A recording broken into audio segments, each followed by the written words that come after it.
control of their own territory once again. Hezbollah terrorist infrastructure in southern Lebanon will not be allowed to be rebuilt.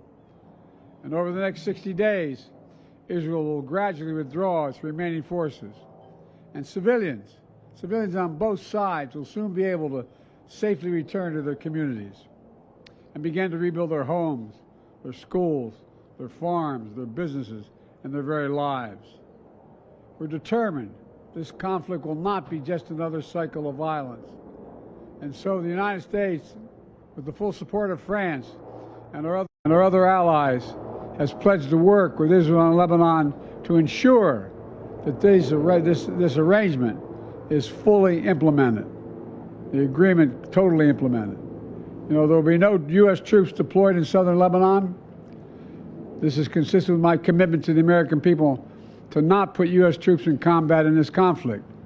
Instead, we, along with France and others, will provide the necessary assistance to make sure this deal is implemented fully and effectively. Let me be clear. If Hezbollah or anyone else breaks the deal and poses a direct threat to Israel, then Israel retains the right to self-defense consistent with international law, just like any country when facing a terrorist group pledged to that country's destruction. At the same time, this deal supports Lebanon's sovereignty, and so it heralds a new start for Lebanon, a country that I've seen most of over the years, a country with rich history and culture. If fully implemented, this deal can put Lebanon on a path toward a future that's worthy of its significant past. And just as the Lebanese people deserve a future of security and prosperity, so do the people of Gaza. They too deserve an end to the fighting and displacement. The people of Gaza have been through hell. Their world's absolutely shattered. Far too many civilians in Gaza have suffered, far too much. And Hamas has refused for months and months to negotiate a good faith ceasefire and a hostage deal. And so now Hamas has a choice to make. Their only way out is to release the hostages, including American citizens, which they hold. And in the process, bring an end to the fighting, which would make possible a surge of humanitarian relief. Over the coming days, the United States will make another push with Turkey, Egypt, Qatar, Israel, and others to achieve a ceasefire in Gaza. With the hostages released and the end of the war without Hamas in power, that becomes possible. As for the broader Middle East region, today's announcement brings us closer to realizing the affirmative agenda that I've been pushing forward during my entire presidency. A vision for the future of the Middle East where it's at peace and prosperous and integrated across borders. A future where Palestinians have a state of their own, one that fulfills its people's legitimate aspirations, one that cannot threaten Israel or harbor terrorist groups with backing from Iran. A future where Israelis and Palestinians enjoy equal measures of security, prosperity, and yes, dignity. To that end, the United States remains prepared to conclude a set of historic deals with Saudi Arabia, to include a security pact and economic assurances, together with a credible pathway for establishing a Palestinian state and the full normalization of relations between Saudi Arabia and Israel, a desire they both have. I believe this agenda remains possible, and in my remaining time in office, I'll work tirelessly to advance this vision for an integrated, secure, and prosperous region, all of which strengthens America's national security. Getting all this done will require making some hard choices. Israel has been bold on the battlefield. Iran and its proxies have paid a very heavy price. Now Israel must be bold in turning tactical gains against Iran and its proxies into a coherent strategy that secures Israel's long-term safety and advances a broader peace and prosperity in the region. Today's announcement is a critical step in advancing that vision. And so I applaud the crazy decision made by the leaders of Lebanon and Israel to end the violence. It reminds us that peace is possible. Say that again, peace is possible. As long as that is the case, I will not for a single moment stop working to achieve it. God bless you all. I'm sorry to keep you waiting so long. May God protect our troops. Thank you. Mr. President, will you get a ceasefire in Gaza before leaving office? Ask me how I get a ceasefire. I think so. Hold on. Train. How is this push any different from the previous ones? Don't see that. Should be recorded. What? Mr. President, what have you told the new administration? So President Biden taking some questions there at the end, very difficult to hear his responses about the potential for a ceasefire in Gaza. But the big news that he announced there in the Rose Garden today was that a long-sought ceasefire between Israel and Hezbollah in Lebanon has now been reached with the help of U.S. negotiators, potentially ending the deadliest conflict between Hezbollah and Israel in decades after more than a year of fighting. The president said the fighting will end tomorrow morning. He said that the ceasefire will last 60 days and that Israel will use that time to withdraw its forces from southern Lebanon. Hezbollah, he said, will not be allowed to rebuild there. And he noted that the ceasefire does not apply to the ongoing conflict in Gaza with Hamas.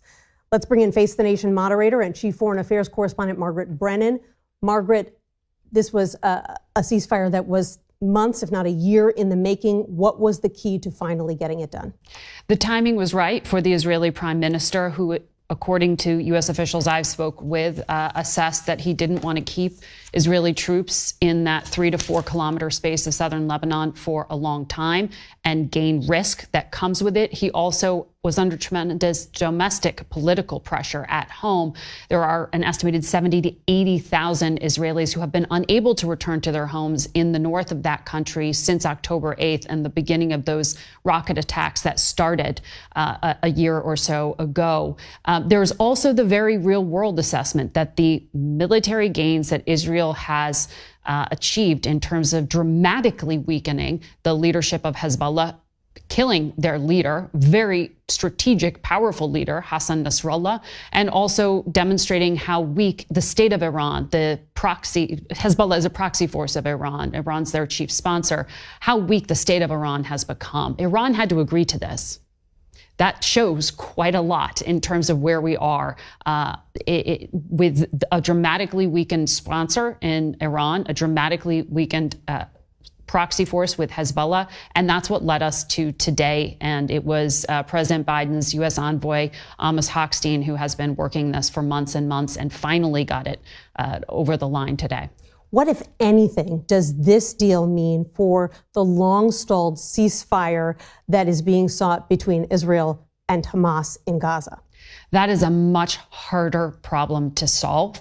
The trigger time at 4 a.m. Eastern or 4 a.m. local in Lebanon will silence those guns, but the guns will continue going in Gaza. More than 44,000 Palestinians estimated to have been killed, according to the Gaza Health Ministry. There is no immediate hope of a breakthrough there.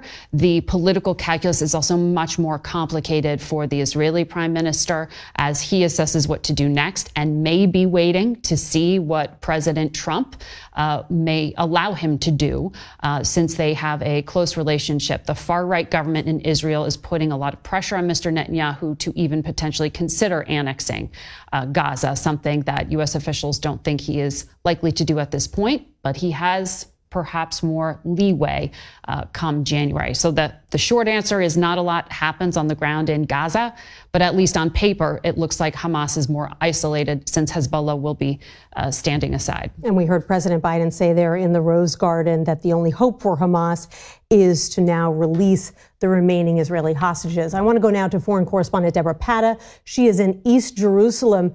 Deborah, let's just take a step back and talk to us about the scope of this conflict that you have reported on consistently over the past year. Why did it start, and how widespread is the devastation from the fighting that has continued right up until today?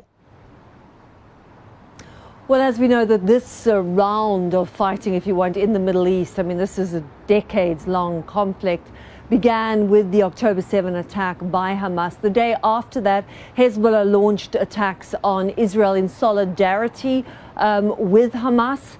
As Israel continued its war with Hamas, Hezbollah said that they would continue to strike Israel as well in solidarity. That has now been decoupled because there is no ceasefire in Gaza, and Hezbollah has now agreed to this particular ceasefire.